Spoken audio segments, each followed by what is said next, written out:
Let's do this. Melvin, congrats. Last year, wala tayong world champion, tapos ikaw yung nakasira na sumpa na yun. This year, ginawa mo ulit. Ano yung feeling? Una sa lahat, salamat ako sa Panginoon na binigyan tayo ulit ng chance sa kalaban ulit sa Japan World Championship. Binigay sa atin. Dati sa 2023, ako yung una naging World Champion sa Pilipinas. At ngayon na naman, binigay sa atin yung WBC, naging World Champion ulit sa Pilipinas. Maraming salamat. Gaano kahirap yung ginawa mo paghahanda para sa laban na to? Sa training talaga namin ni Coach, 100% talaga yung ginawa namin kasi dayo tayo sa Japan. At saka umabot ng round, hindi tayo aasahan na mananalo tayo. Yun yung kalabasan ng decision. Kung natin na knockout tayo, panakaw tayo ng dalawang beses. Kaya bawat ang 12 rounds, manalo tayo. Nung third round, nababagsak mo siya, ano yung nasa isip mo noon? Kaya mo na ba siyang pabagsakin para matapos na to? Yun ang nangyari sa third round, hindi ko inasahan yun na siya. Kasi alam namin yung mga Iguga Brothers ay napakatibay na boxer. Lalo lang yan sa mga hapon, kasi prime na ngayon. So, ginawa lang namin yung training namin ni Coach, in-apply ko sa laban, kaya yun yung nangyari. Sa 6th round, pangalawang bagsak niya, alam mo na, talagang yung chance mo na kuha na yung World Championship doon na sa bandigat mo. Ano na yung nasa isip mo nung time na yun? Medyo ramdam ko na sir yung pero habang nasa ring pa, hindi pa natin alam talaga yung laban kasi baka last round, tamaan pa tayo. Kaya walang kumpiyansa pa rin kasi. Kaya na scorecard, nag-split decision. 2 points na lamang ko.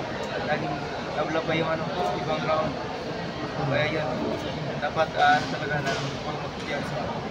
Nagulat ka ba dun sa official decision? Kasi split nga siya kahit pinatumba mo siya ng 2 beses. O inaasahan mo na medyo dikit talaga yung score? Parang lamang talaga tayo sa scorecard. Sabi na ito mas manipir. Pero yun yung nangyari. Ang importante, manalo tayo. Sir, anong plano mo? Rematch? Sinong gusto mong sunod na makalaban? Gaano katagal? Gaano katagal magpapahinga at lalaban ulit siya? Magpahinga lang sir kasi ito na, ibinigay na sa atin. Pinaghandaan natin ito. Yung plano namin sa manager namin at promoter coach, baka mag-unify sa kapatid nila na Iguga Brothers. O baka rematch kayo lang sa mag-unify din sa WWE. Sa Japan uli yun kung sakali. Nakadepende ng Pilipinas. So, kumusta naman yung sakripisyo kasi yun nga, Holy Week, pero fight week mo, so parang malay ka sa pamilya mo, pero yun nga, kahit na wala ka sa pamilya mo, nagbunga yung paghihirap, yung sakripisyo of the Holy Week and you won the title. Yun nga sir, ginawa ko lang yung best ko. Talaga yung buhay ko singero, kahit New Year, Pasko, ganun, Holy Week, kahit malayo sa pamilya, isipin na lang na para sa pamilya to, para sa future. Kaya, sikapan na talaga. So, ngayon na nakuha mo na yung title, makakapag-banding na sa pamilya mo this week. Pauwi na sa amin. Yun, nice. Melts. Ang alam ng karamihan, there's a curse in Japan pero hindi applicable sa'yo because unbeaten ka sa Japan. At yung 2 world titles mo, kasama yan, sa Japan mo nakuha. Ano bang special sa Japan para sa'yo at bakit kayo karamihan ng Pinoy talo doon, ikaw panalo? Parang kung sila pa naglalaban siya, parang hindi tayo mag-behind siya kasi parang kung taon natin ang daming supporters doon. Lalo na mga Pilipino doon, marami din. Tapos yung manager ko, kasi hapon yung niya, husband niya. Doon din yung girlfriend natin. Hapon din. Sobrang saya, tumaban doon. Ito sa pangalawang title mo, yung unang title mo hindi mo na depensahan. Ito sa pangalawang title mo, at gaano ka-importante ngayon sa ito at gaano ka-importante na madepensahan mo ngayon? Lalo na, 2 yung naghahamon sa'yo, si Colazo at yung kapatid ng tinalo mo. Sobrang importante ito sir kasi dream belt ko to sir. Yes. Binigay sa akin yung WBO. Pero ito, binigyan ako ng second chance. Kasi lumaban ako dati sa Thailand 2017, hindi ko nakuha. Mabot ang 12 rounds. ngayon, binigay ulit sa atin. Kaya sikapan ko talaga na hawakan ko ng matagal ng belt.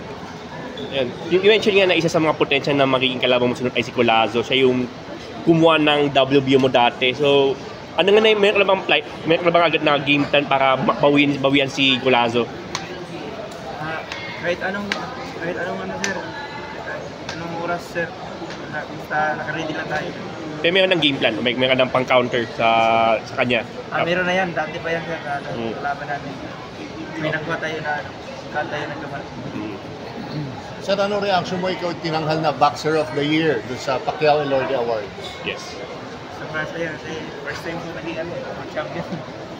Kaya sobrang saya kasi nandun yung lahat ng mga boxers, mga bigatin na favorite boxer natin, lalo sa Manny Pacquiao. Nakuha mo na personally yung tropeya mo kasi last week nga wala ka dahil sa Japan ka. Ngayon, pwede mo na makuha yung tropeya mo personally. Nandun siya. Ano na? Nandun siya. Okay, siguro, bilang nag-iisang world champion ngayon ng Pilipinas, I'm sure you're proud. Anong pakiramdam mo na ikaw ngayon ang tinitingilan ng lahat sa boxing? Nag-iisa ka sa taas. Sir, sobrang saya sir kasi kaya ng dati, walang world champion. Binigay ko lang yung best ko, tapos sinisip ko na walang world champion. Dalang talaga yung flag sa kahit sa room ko, nilagay ko sa harap para makita ko lagi na gusto kong makabawi tayo. Para sa atin, ibigay ng Panginoon, ibigay sa atin. Sa mga Pilipino na lalaban pa sa Japan at lagi tayong talo, anong mensahe mo sa kanila para manalo rin sila kagaya mo? Sa mga Pilipino na kagaya ko, singero, magsingap lang talaga tayo kasi tao lang din sila, nasasaktan lang din sila. Yung sa kanila talaga, grabe mag-training yung mga pool, kahit yung ibang boxer. Kaya sana mag-improve tayo sa training para mapantay natin sila. Thank you.